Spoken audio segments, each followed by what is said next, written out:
Bienvenidos a una nueva entrega de Vía Tecnológica. Como de costumbre, Darío Martínez Valle me acompaña y como siempre estaremos hablando de temas variados, iniciando con nuestro segmento habitual de actualidad tecnológica, porque como ustedes saben, por el tema de Semana Santa no hubo programa en la semana anterior, pero pasó de todo. Sí, ha estado bien movido el tema tecnológico.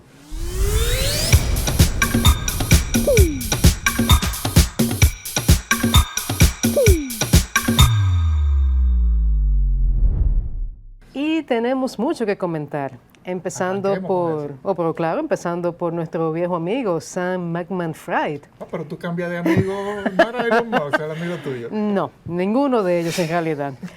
Pero bien, el caso es que con esto concluye el caso que ya habíamos hablado aquí del fraude que hizo de FTX, que era un criptointercambio sumamente importante en su momento. 25 años de cárcel le cantaron. Y va en coche.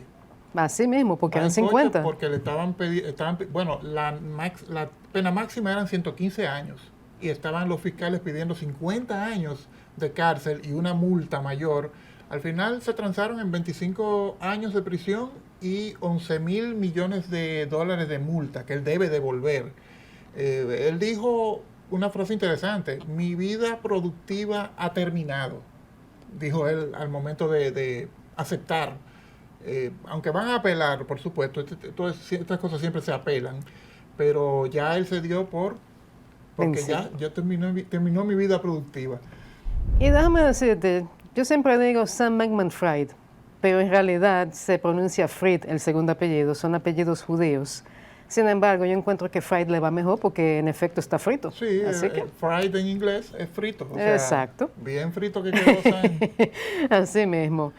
Pero bien, vamos a pasar ahora con un tema que es el favorito de la gente, y no porque ellos quieran, sino porque es el tema de moda, inteligencia artificial. ¿Qué pasa en inteligencia artificial? Vamos con NVIDIA. ¿Tú sabías que hay compañías que le tienen envidia a esta compañía? Sí, es cierto. O sea, eso suena un poco raro. NVIDIA para mucha gente se asocia con videojuegos. Sin embargo, esta compañía quizás fue una de las que más se dio cuenta a tiempo de la tendencia que venía con inteligencia artificial y cambió el enfoque. Claro. Y ya no es tanto videojuegos, sino hacer GPUs, que no es más que la unidad de procesamiento de gráficos, pero orientado al desarrollo de inteligencia artificial. Y esto ha hecho que la compañía tenga un valor de más de $1.000 millones. Que le ha pasado a Google en valuación, que es uno de las empresas que siempre figura en los primeros puestos de esto. O sea que es una empresa que ha crecido astronómicamente, pero no a lo loco. Ha crecido porque ha habido una visión de lo que venía, cosa que bien por ellos, pero wow. Y fíjate, no hace mucho ellos sacaron una plataforma nueva para este asunto de inteligencia artificial que se llama Blackwell. Y en esa presentación el CEO de la compañía dijo algo muy importante, que para el desarrollo y avance de la inteligencia artificial como se quiere, que es hacia una inteligencia artificial general, se necesita que los GPU sean más grandes. Y de hecho, los de la línea Blackwell son más grandes que los de la línea Hopper, que se presentaron a finales del año pasado. Y todo esto ha propiciado que una coalición de compañías donde está justamente Google metida, se han unido porque ellos quieren ofrecer una alternativa a NVIDIA que sea incluso de fuente abierta, por lo menos a nivel de software, para que no sea todo NVIDIA. Así que ahí está la NVIDIA de la que yo hablaba. Bueno, y siguiendo con inteligencia artificial, nuestros amigos de Apple han despertado, despertáis, porque ahora han anunciado su modelo de inteligencia artificial generativa que se llama Realm. Y es interesante. En iOS 18 específicamente. Eso hay que ver lo que se desarrolla, porque es posible que este modelo quizás no sea lo de inteligencia artificial generativa como se pretende hacer con Gemini en iOS 18. Pero continuando con Apple no es que esté muy bien en este momento, porque el mismo gobierno de Estados Unidos está acusando a esta compañía de tener un monopolio en smartphones. Sin embargo, yo personalmente no estoy de acuerdo con esa acusación, porque ponte a ver cuál sería el monopolio. Este tema del monopolio no es quizás tan blanco y negro como pudiera parecer, y hay que ser un poco específicos aquí. ¿Cuál es la queja? Ellos dicen que Apple, por ejemplo, impide u obstaculiza que tú pongas aplicaciones en el iPhone que no sean aplicaciones de Apple. ¿Hasta qué punto es cierto? No lo sé, porque quizás el ejemplo clásico sea Spotify. Tú puedes bajar Spotify, no hay nada que te lo impida. De hecho, el tema viene mucho ligado a la Unión Europea. Recordemos que la Unión Europea le ha ido muy de frente a todas las Big Tech en el tema de regular todo lo que hacen, y eso ha afectado muchísimo a Apple. De hecho, Apple tuvo varios casos interesantes, como el cargador tipo C, USB tipo C, que fue la Unión Europea que lo forzó. O sea que ahora el gobierno estadounidense está también atacando, o llamémosle así, atacando a Apple con una demanda de monopolio. Me recuerda el caso de Microsoft, cuando en los 90 se decía que Microsoft tenía un monopolio con el navegador Internet Explorer incrustado dentro del sistema operativo. Exacto. Que eso, bueno, de hecho se toma como referencia para este caso. Y también recordar que Apple tiene el tema de los AirTags, una demanda colectiva por el mal uso de este instrumento. Lamentablemente esto se veía venir y ahora se le dio luz verde, así que eso también es algo que se suma a la lista de sus problemas. A Apple no le sacan el guante, la verdad. No, definitivamente que no. Pero vamos ahora con Telegram. Telegram tuvo una situación extraña en España. Sí, con Telegram ha sucedido algo que es normal, en su modelo de negocio es bastante normal. Telegram es esta aplicación de chateo, competencia de WhatsApp. De hecho, muchos consideramos que es mejor que WhatsApp. La verdad, yo pienso así. Pero ha tenido este tema con el gobierno español, en donde bloquearon, hicieron una orden para bloquear el acceso a Telegram en España. Eso ha pasado en Brasil, eso ha pasado en Irán, eso ha pasado en Rusia, y en todos los escenarios Telegram ha logrado resurgir, porque se alegan que son cosas de privacidad, de que se están compartiendo, se están gestando actos terroristas dentro de Telegram y toda una cantidad de cosas que la verdad no tengo claro qué fue el motivo o en qué va el tema con esto. En el caso de España fue una queja de medios. Medios se quejaban de que se estaban alojando materiales protegidos por derechos de autor, copyright, que se estaban alojando ahí o que los estaban compartiendo. No me queda claro porque dependiendo del periódico que leyeras, decía un término o el otro. Sin embargo, ¿qué tan raro es eso? O sea, en WhatsApp la gente vive compartiendo materiales de ese tipo y no he visto nunca a nadie quejarse de eso. Entonces, quizás por la ambigüedad del tema, y por el hecho de que 8.5 millones de personas utilizan Telegram en España, ellos le dieron para atrás a eso, momentáneamente. Y finalizamos con los 20 años de Gmail. Es muy posible que todos los que están viendo este segmento utilicen Gmail o lo hayan utilizado alguna vez. Y lo cierto es que en su momento, que salió el 1 de abril del 2004, revolucionó el tema del correo electrónico. Y de hecho pensaban que era una broma. Porque el día 1 de abril en Estados Unidos es normalmente el día de lo que sería el equivalente de los santos inocentes que hacemos a nosotros en diciembre.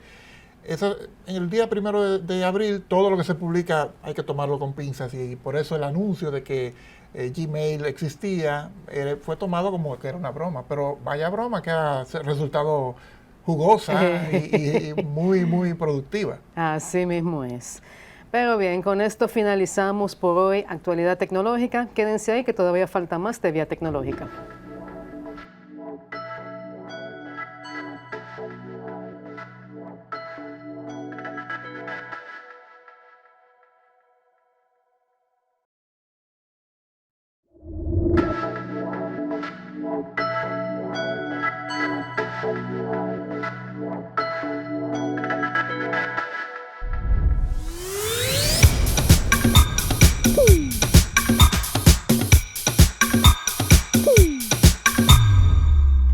De vuelta en Vía Tecnológica, específicamente en el Rincón del Experto, donde nos acompaña la economista Liliana Rodríguez Álvarez. Por segunda vez está aquí con nosotros. Bienvenida, Liliana. Muchísimas gracias. De verdad que para mí es un placer, y más con el cariño que le tengo. O sea que gracias por la invitación y además con el tema que vamos a tratar. Bueno, para mí es la primera vez, porque en la primera ocasión que estuviste, yo era el que no estaba presente en el programa. Cierto, o sea que es un gusto finalmente conocernos. Gracias, Darío. Gracias. Bueno. Pero sí, el tema que vamos a tratar es sumamente interesante y todos debemos de poner mucha atención porque se trata de fraudes.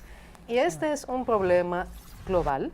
Obviamente República Dominicana no escapa a este fenómeno y quizás lo peor y la mala noticia es que esto va en aumento. Y hay que hablar en serio de este tema porque cualquiera de nosotros puede caer víctima sin importar la edad y sin importar la formación. Y de hecho vamos a empezar comentando un caso que demuestra el punto que acabo de mencionar de que no importa la formación o la profesión que se tenga. Todos nosotros leímos el caso de una periodista llamada Charlotte Coles de Estados Unidos, que ella cayó víctima de una manera bastante impresionante porque recibe una llamada de Amazon donde le advierten que hay movimientos extraños en su cuenta y que además estaba usando una cuenta de negocios. Ella indica que no tiene tal cuenta y que no ha hecho esos consumos que le dicen. A seguidas le comentan que posiblemente ha sido víctima de un caso de robo de identidad o de que alguien tomó el control de su cuenta y ya a partir de ahí intervienen otros organismos de Estados Unidos que le indican que hay una situación grave que involucra su identidad y que tiene incluso un alcance internacional, bastante grave todo.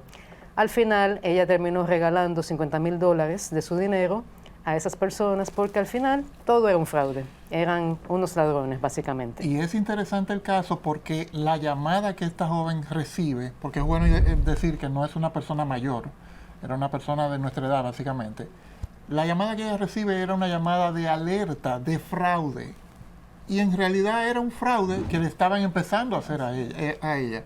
O sea, fíjense cómo queriendo ella protegerse de que le estaban haciendo algún fraude, comienza a darle información y a seguirle el juego a estos atacantes que tenían muchísimo conocimiento de su situación, tenían su número de seguridad social, que es como la cédula en Estados Unidos, tenían información de su familia, sobre todo de su hijo, y probablemente fue ese el punto más débil que esta periodista tuvo, porque al oír que su hijo, su familia estaba en peligro, ella soltó muchísimas de las barreras que normalmente tiene una persona cuando recibe este tipo de llamadas que son fraudulentas. Y recordamos también el caso de la costarricense o nicaragüense, no recuerdo, que comentamos aquí hace unas semanas de que comenzó a hablar con Luis Miguel. Comenzó a chatear con Luis Miguel. Supuestamente. No, el sueño de muchas. No fue supuesto. Ella estaba hablando con Luis Miguel y Luis Miguel la estaba enamorando. Al punto que le invitó a casarse con él. Se iban a casar y ella viajó a España. $10,000. La que estábamos mencionando al principio perdió $50,000. Y esta señora de 73 años, $10,000. Y son solo dos ejemplos breves, recientes, de fraudes que han sido muy notorios y muy comentados, pero la realidad es que detrás de la industria del fraude hay billones y billones de dólares. De eso queremos hablar entonces hoy con Liliana. Sí, y creciente. Y en crecimiento. Esa industria crece todos los años. Totalmente, y hay muchos ejemplos. Vale la pena invitar a la audiencia para que escuchen cuál es los posibles casos que pueden materializarse, porque yo escuchaba esa situación, esa historia de Charlotte, y realmente parecía como un episodio de la serie Person of Interest de HBO, porque es que realmente todo lo que ella contaba, dice, pero es que parece un guión, claro. Y es increíble, y lo comentábamos antes de iniciar. ¿Cómo puede ser que ella haya caído? Como comentabas, Darío, ella fue bajando todas las barreras que normalmente uno pone de temas de seguridad de la información. La fueron llevando sin ella darse cuenta, y eso es lo que nosotros tenemos que estar conscientes. ¿Cuáles son esas señales de alerta que tenemos que estar todo el tiempo viendo para no caer en esos ganchos, como decimos nosotros? Porque la realidad es que hay múltiples consecuencias de toda esta información que uno comparte, pero también hay muchas causas con las informaciones que uno comparte. Entonces, ahí hay que hablar primero de cuáles son las informaciones que compartimos que pueden permitir que hayan tenido acceso a esa seguridad, a ese número de seguridad social que tenían de ella, que fue lo que le hizo a ella pensar, bueno, verdaderamente ellos son personas que yo debo de confiar porque tienen estas informaciones de mi vida, pero es que quizás la compartiste en algún momento, lo dijiste en algún sitio, te escucharon y entonces de ahí van a construir todo un relato en el cual te van a llamar. Pero igual lo que le sucedió que comentaban con esa señora. O sea, así como el mensaje es que todos podemos ser víctimas de un fraude de este tipo si nosotros no tomamos las medidas adecuadas para poder protegernos. Y fíjate, eso lleva a un punto interesante, cómo obtienen información. Hay que recordar que mucha información, incluso información que es así personal como el número de la Seguridad Social, es información que en algunas ocasiones tenemos que suministrar. Y los hackeos ocurren en todas partes. Lo que quiero decir es que los gobiernos no están exentos de ser víctimas de un hackeo. Y esa es una forma en la que se obtienen esas informaciones que son tan cruciales a la hora de hacer un fraude y que éste tenga éxito. Y eso responde una de las preguntas que hemos planteado aquí, cómo se obtiene la información. Se vende muchas veces en el mercado negro de Internet. Totalmente. Y estas personas que se dedican a hacer engaños y fraudes son expertas navegando ahí y comprando esa información y utilizándola luego a su favor.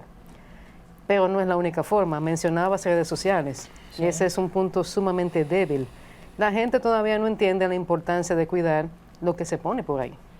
Totalmente. Déjame, y perdóname, Rocío, que antes que vayas a ganar una nueva idea sobre este aspecto de las informaciones que uno comparte. Las informaciones que uno ve es solamente la punta del iceberg. Después hay millones de informaciones y de datos por debajo. Y como mencionabas, la dark web, ahí hay informaciones que uno ni se imagina. Y ahí se negocian informaciones que se comparten públicamente. Y hay personas que cuando obtienen su cédula por primera vez, que obtienen el pasaporte, la publican en las redes sociales, anunciando que ya lo han obtenido. ¿Y qué hacen personas que están atentas a esa información? La capturan. Quizás la persona que la captura no es que va a hacer uso de esa información, pero va al dark web a venderla y con él tiene su beneficio, que es económico, pero hay otra persona que entonces puede utilizar esas informaciones para cometer otro tipo de fraude o hasta suplantar su identidad. Y eso sí que es súper grave. Pero esas informaciones que se comparten en las redes sociales hay que tener mucho cuidado, porque ahí se pueden compartir informaciones del número de cédula, como número de pasaporte, también las fechas de nacimiento, porque se publica informaciones de cuando uno cumple años o cuando la otra persona allegada cumple años, dónde fue que visitó. Entonces, de repente te hacen una llamada y me dicen, mira, que la semana pasada estuviste en tal sitio y se cometió tal fraude. Bueno, y tú dices, bueno, sí, debe de ser algo auténtico, fiable, porque sabe que yo fui en tal sitio. Pero de repente es que no sabe que como compartiste esa información o un allegado lo compartió, pues supo sobre eso. Pero además le voy a decir algo, perdón, no solamente en la parte digital. Hay muchos lugares donde te exigen que tú tienes que dejar la cédula para poder ingresar y eso no debe de ser, eso porque tú estás dando todos los datos, estás dando tu dirección, estás dando tu cédula, tu fecha de nacimiento, todas estas informaciones. Le sacan fotos, le sacan fotocopias a la cédula, todo eso es ilegal. Y eso es súper peligroso porque no solamente pueden cometer fraude y tú verte afectado, tu patrimonio, pero también por un tema de suplantación de identidad, que eso es de verdad terrible. Yo he escuchado casos sobre eso y puede durar años, donde te paran hasta en el aeropuerto porque hay una persona que está utilizando tu identidad y está cometiendo algún acto delictivo. Claro. Y mencionabas del tema de redes sociales, también tú mencionas el tema de los documentos, de informaciones que son realmente muy sensibles, pero hay que irse un poco más lejos. Cuando yo veo padres que publican fotos de sus hijos con el uniforme escolar, con el logo del uniforme escolar, o inclusive en cualquier momento de Solaz, eso es súper delicado. Esta Charlotte, de hecho, lo dije anteriormente, uno de sus puntos flacos de su defensa fue cuando le mencionaron que su hijo podía estar en peligro. ¿Cómo sabían ellos que tenía su hijo? Ella narra que había estado publicando fotografías en donde ellos estaban en algún cumpleaños, y de ahí sacaron esa información. Es muy fácil, y quizá la gente se sorprenda, pero es sumamente fácil deducir un montón de cosas de una sola foto. Hay gente que es experta sabiendo en qué lugar físicamente se tomó esa fotografía sin ni siquiera tener la información del GPS o sea, ven, mira, eso es en esa esquina, eso es en la esquina de la Lincoln con Gustavo Mejía Ricard, por decir algo. y ya saben dónde esa foto fue tomada, ya saben dónde esa persona camina. O sea, es muy, muy delicado lo que nosotros compartimos de buena gana. En las redes sociales estamos regalando mucha información delicada y no tiene que ver necesariamente con documentos, que es importante, claro, por supuesto, pero también ese tipo de detalles que uno comparte en buena fe, porque estoy tomando un trago en tal sitio, pues ya saben que van a ese sitio a tomar bebidas alcohólicas. Así mismo. Las redes sociales son bellísimas, pero hay que tratarlas con mucho cuidado. Claro. No podemos solamente ver la parte negativa, ha permitido democratizar mucha información, pero sin duda que ese aspecto conlleva muchos eventos de riesgo que no podemos dejar de lado. Y ahí hemos comentado el impacto económico, sobre todo en esos casos donde tanto la señora nicaragüense, como esta estadounidense Charlotte Caus, ellas ambas vieron afectadas económicamente, pero también hay otras situaciones que nosotros tenemos que tomar en cuenta. De que cuando nosotros vemos toda la cadena que conlleva esto, ella comprometió también no solamente el patrimonio de su familia, sino también informaciones que tenían que ver con su entorno. Así es. Pero además, esto todo en una cadena y tiene que haber una solidaridad. El eslabón más débil es el humano, porque ahí no nos damos cuenta. Entonces, por eso la importancia, acciones como las que ustedes están haciendo en el día de hoy, de poder divulgar información al respecto, concientizar sobre esto, porque debemos desarrollar una cultura alrededor de la seguridad de la información. Porque es como dicen en las entidades financieras, invertimos millones de dólares en robustecer todo el sistema informático, pero solo basta que una persona ponga su clave, su usuario y su clave debajo del teclado para que una persona ingrese a la plataforma y todo lo que se invirtió, por otro lado, se perdió. Correcto. Entonces, hay que crear una cultura para poder proteger toda la infraestructura que hay. Hace muchos años, décadas atrás, cuando inició todo el Internet, o sea, era muy limitado el acceso. Ya las personas están tan ávidos por estar conectados, que no pueden estar desconectados ni un segundo, que se conectan en redes públicas, en aeropuertos, en lugares, en restaurantes y demás, sin pensar que están accediendo a una autopista donde no hay barreras, que lo único que hay son unas líneas que pueden verse, pero son prácticamente invisibles, es como de las calles. Estamos todos en un mismo lugar donde tú pudieras entonces entrar a mi carril y yo ni me estoy dando cuenta. Entonces, cuando se ingresan a esas redes públicas y se comparten informaciones, hay personas que pueden estar accediendo a esto y sin darte cuenta en un par de semanas ser víctima de un fraude. Entonces, esa parte de higienización, como hablan de las redes, de todo nuestro perfil y nuestros usuarios, hay que tomarlo muy en serio, porque con la digitalización, después de la pandemia, pues crecieron mucho las operaciones incluso financieras, las operaciones comerciales y por tanto, pues evidentemente creció el universo donde los hackers pueden tener contacto. Si antes era así, pero ahora todas las empresas están digitalizando sus procesos financieros, de salud y todo, pues bueno, ya mi universo, mi mercado, o sea, los hackers dicen, bueno, esto es genial porque mi mercado era así, pero ahora es así de grande. Y lo que está viendo incluso Fortinet, es una entidad que hace unos estudios fabulosos todos los años. Ellos establecen tendencias y ellos dieron cuenta que ya los hackers no se están limitando a las industrias tradicionales, y una de ellas son pues el financiero, evidentemente, porque hay mucho dinero involucrado, pero la salud y las aseguradoras es ahora un nuevo target para ellos. Entonces, ya están ampliando las industrias que son objeto de acción y de estos hackers. Así mismo es. Con esta reflexión que está haciendo Liliana, vamos a ir a una breve pausa y al continuar vamos a tratar otros temas que ya tienen que ver directamente con las consecuencias de los fraudes y sobre todo cómo funcionan realmente.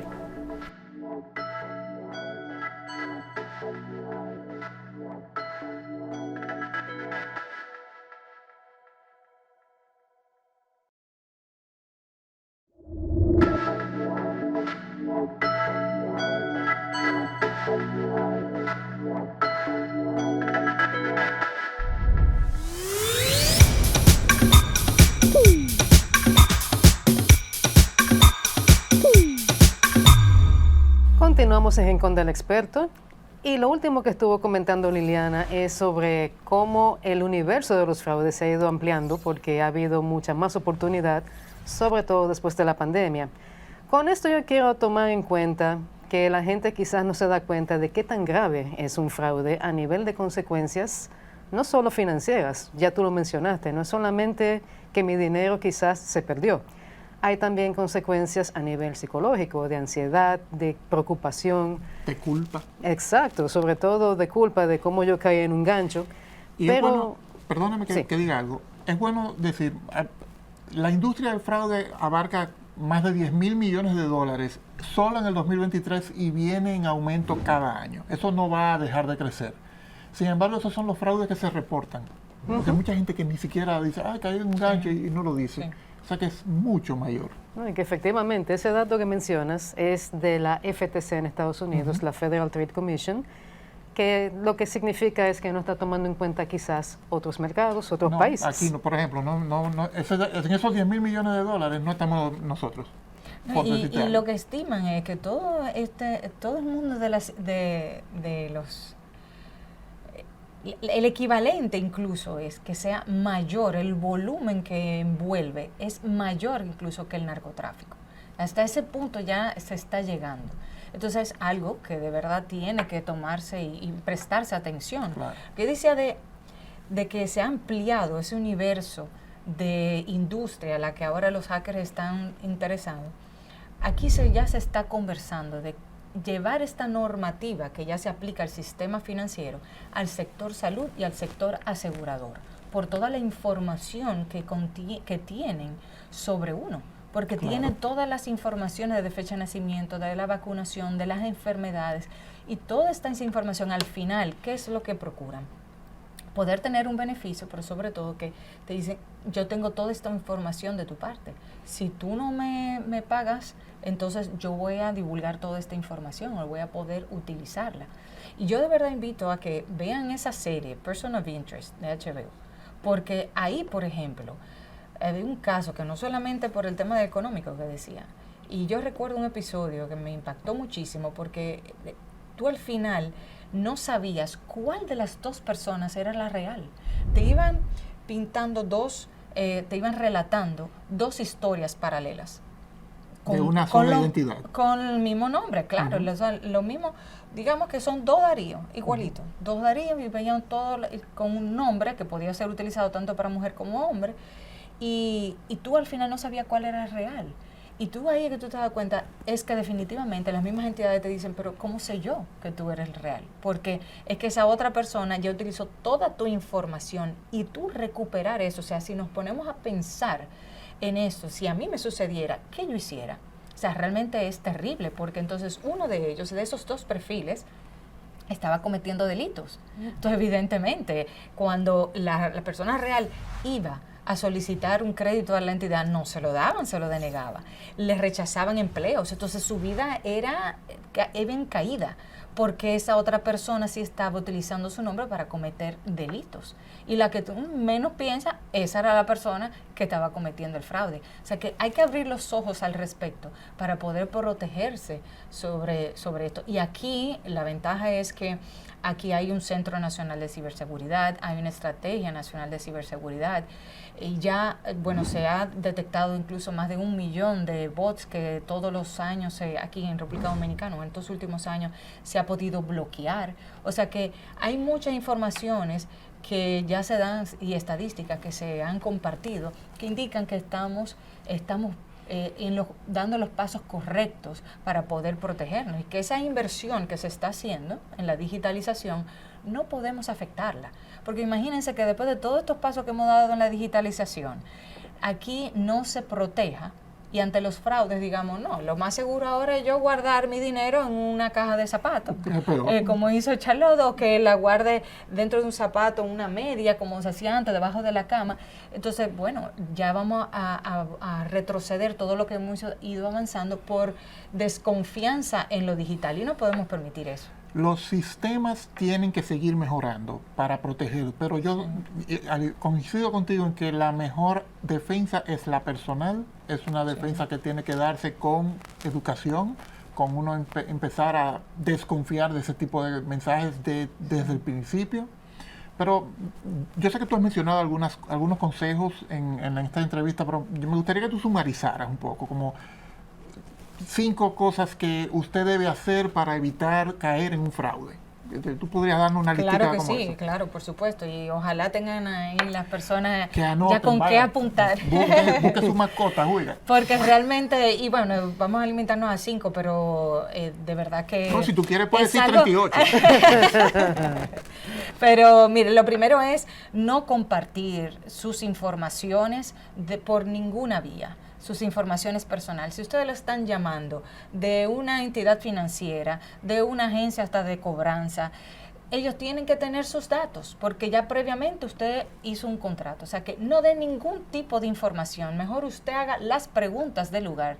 Y entonces, en dado caso, que le envíen una información certera, o sea, con certeza por escrito de que es una fuente fiable, por si usted tiene que hacer algún proceso que sea real. Y por tanto, no dé información ni de forma digital ni tampoco física. No entregue su cédula, no entregue su tarjeta de crédito. Buenísimo. Para que no puedan entonces cometer algún delito con ello. Lo otro es pensar antes de publicar en las informaciones en las redes sociales. O sea, si realmente estamos aportando, es algo que es importante que los demás sepan, y si acaso, si no, entonces mantener la red que sea cerrada. Y eso aún así no es una limitación. No. Yo, bueno, después de los consejos voy a dar un ejemplo posterior. Pero y en ese mismo tema de las informaciones que se publican, vaya al pasado, lo que usted ha publicado, verifiquen todo lo que usted ha publicado y elimine esas cosas que no necesita tenerlas. O sea, yo soy muy fanático y muy fan de que elimine sus redes sociales. Si usted no usa Facebook, ¿para qué tiene eso ahí? Bórrelo. Exacto. Pero Bórrelo. además, déjeme decirle algo, las contraseñas son uno de los elementos, los fraudes, incluso uno de los elementos de los eventos de riesgo operacional más comunes aquí en el sistema financiero nacional, son aquellos relacionados con las cuentas digitales y también con el tema de fraudes internos y externos. Entonces, puede incluso ser que sea un hacker que se esté compaginando con una persona que trabaja a nivel interno. Entonces, ahí es importante las inversiones en todas las empresas, no solamente en el sistema financiero, sino también aquellos incluso que tengan una cadena de trabajo, empresas manufactureras o que tengan algún elemento automatizado, que si intervienen, pues se va a caer la producción completa. Pero aquí realmente el elemento que hay que tomar en cuenta con la protección de los datos es que cuando uno está haciendo alguna publicación de parte como empleado, es lo que quiero decir, si uno hace alguna publicación, uno tiene que tomar en cuenta que también puede estar afectando a esa empresa. Entonces, algunas veces se publican informaciones hasta a nivel interno de la oficina que puede estar dándole pistas al otro de cómo poder ingresar y que toda la data de esa empresa se vea afectada realmente. Otro elemento que tiene que ver con esto, incluso de la data, es los usuarios. Entonces, los usuarios muchas veces que colocan, si no los actualizan en las empresas, si nosotros mismos no lo actualizamos, entonces pueden ser muy fácilmente comprometidos. Una de las cosas que sí dicen es las claves más típicas, 1, 2, 3, 4, 5, 6, o de 1 hasta el 9, o password 01, password 02. O la palabra password. Sí, y de hecho eso está, o sea, en las estadísticas de aquellos están estipuladas que son las más comunes. Entonces, siempre sugieren que pongas contraseñas que no sean fácilmente detectables o descifrables para que no puedan entonces utilizar utilizar tus credenciales y entonces ingresar a informaciones y que no reutilicen las contraseñas en diferentes servicios. O sea, yo sé de personas que tienen una contraseña fácil para todo. Para todo, sí, así es. Eso no puede ser. Así es.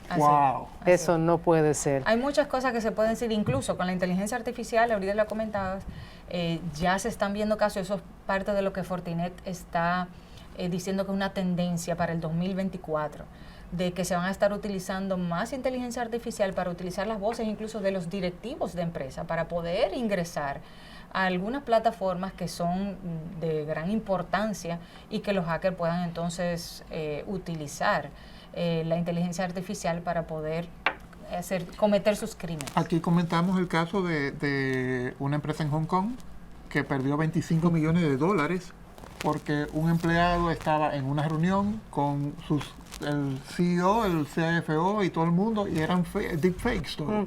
25 millones de dólares, un empleado. Así Hizo un montón de transferencias en eso. Señora, hay que cuidarse mucho, tomarlo muy en serio.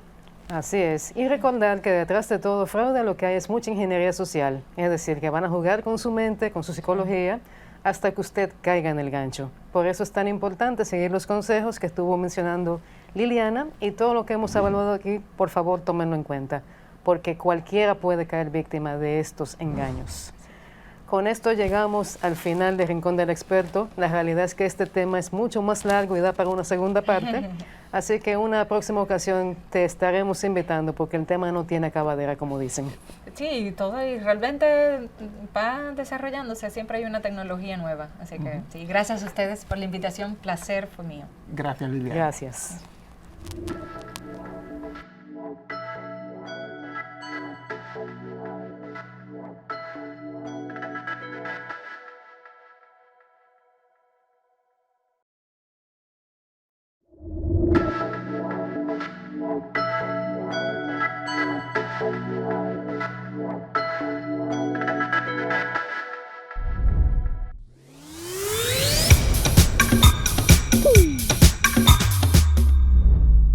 Y luego de esa interesante entrevista que tuvimos con Liliana en el Rincón del Experto, damos el paso a Darío con Sal de la Olla, que tiene un tema igualmente interesante para tratar. Adelante, Darío. Bueno, amigos, vamos a hablar de algo, de una de las principales herramientas que toda persona, usted y yo, Rocío, todos tenemos para determinar cómo y dónde estamos en nuestra salud financiera. Cuando tú has ido a un médico, ¿qué es lo primero que te hacen? Un chequeo. Un chequeo, por supuesto. Es imposible que un médico sepa o adivine en qué te sucede si no te revisa primero, si no te hace un chequeo pormenorizado de lo que necesitas saber. Con las finanzas pasa igual. Yo no puedo ayudar a nadie a menos que haga una evaluación de lo que está pasando, cuál es su situación. Entonces, hay una herramienta que es súper común y súper interesante y súper útil, que se llama el patrimonio. ¿Cómo se calcula el patrimonio? ¿Para qué sirve el patrimonio? Y me gustaría que habláramos de eso brevemente en el día de hoy. ¿Qué es el patrimonio? El patrimonio es sencillamente la suma, la operación que se hace entre lo que tú tienes y lo que tú debes. En términos sencillos es eso. Tú sumas lo que tienes y le restas lo que debes. Lo que te dé esa operación es tu patrimonio. ¿Para qué sirve? El patrimonio tiene lo primero que tiene es la habilidad de decirte exactamente dónde estás con tus finanzas. Es como las coordenadas. Estoy en este punto. Y ese ejercicio es importante porque a partir de ahí tú puedes monitorear tu patrimonio con cierta periodicidad, 6 meses, cada año. Esto es algo que muchos de nosotros hacemos en enero o en diciembre para ver cómo vamos a arrancar el nuevo año y ver si ha mejorado o ha empeorado, porque es la misma operación siempre. Entonces tú sacas un número, a finales del 2023 sacaste un número y al final del 2024 haces la misma operación, sumando todo lo que tienes, restándole todo lo que debes, y ese número te va a decir si tienes un mejor o un peor patrimonio. Te sirve como coordenada. Y eso es importante porque esa evolución, lo que tú deberías hacer en tu vida con tus finanzas es hacer que tu patrimonio crezca. Siempre. Con eso se resume tener buenas finanzas, hacer que crezca tu patrimonio cada año. Entonces, el patrimonio también ayuda mucho para tú saber si estás yendo en el camino correcto de lo que tú deseas lograr con tus finanzas, con tu plan de pensión, con tu retiro. Si tú deseas hacer una inversión de, por ejemplo, comprar una vivienda o comprar un vehículo, el patrimonio te ayuda porque te dice dónde estás parado. Si tienes un patrimonio muy pequeño o tienes un patrimonio que está cambiando con demasiada rapidez, es bueno que te tomes la pausa de mejorar tu patrimonio antes de asumir un compromiso que es muy fuerte.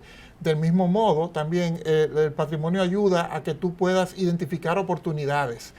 Cuando tú vas viendo que tu patrimonio va cambiando, por ejemplo, voy a hablar de cómo se calcula, pero si tú ves que estás haciendo pocas inversiones, pero tienes suficiente dinero en ahorros, o sea, tú tienes, por ejemplo, un dinero que tienes en una cuenta de ahorro y no tienes inversiones, el patrimonio te ayuda a tú ver, óyeme, pero yo podría sacarle más beneficio a este dinero haciendo una inversión en vez de cambiar ese ahorro. Te ayuda con eso. Además, pienso que el patrimonio es el mejor predictor de cómo va a ser tu vejez.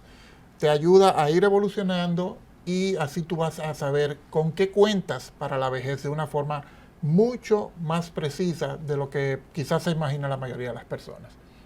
¿Qué te parece?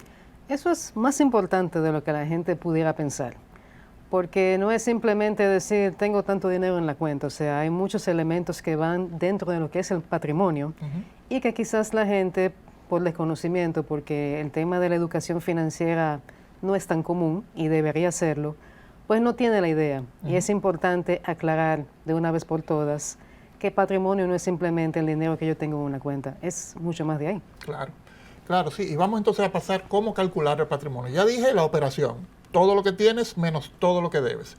Pero lo que tú tienes es mucho más que lo que tienes en una cuenta bancaria.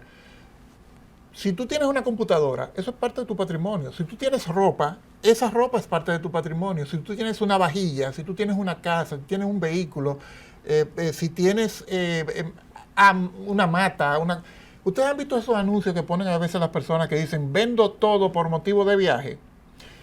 Sea verdad o no que se van de viaje, esa es la actitud. Cuando tú decides, por ejemplo, imagínate que tú quisieras vender absolutamente todo lo que tú tienes. Eso va a tener un precio. Tú no vas a regalar las cosas que tienes porque las puedes vender. Entonces, dime, ¿cuánto cuesta tu ropa? Tú puedes estimar. Obviamente no va a ser una ropa nueva, pero tú puedes tener un estimado con la ropa por ejemplo, del mercado de la pulga. Tú puedes tener una idea de cuánto te pueden dar. Si tú quieres hacer esta pregunta, ¿cuánto pagaría yo por la ropa que yo tengo?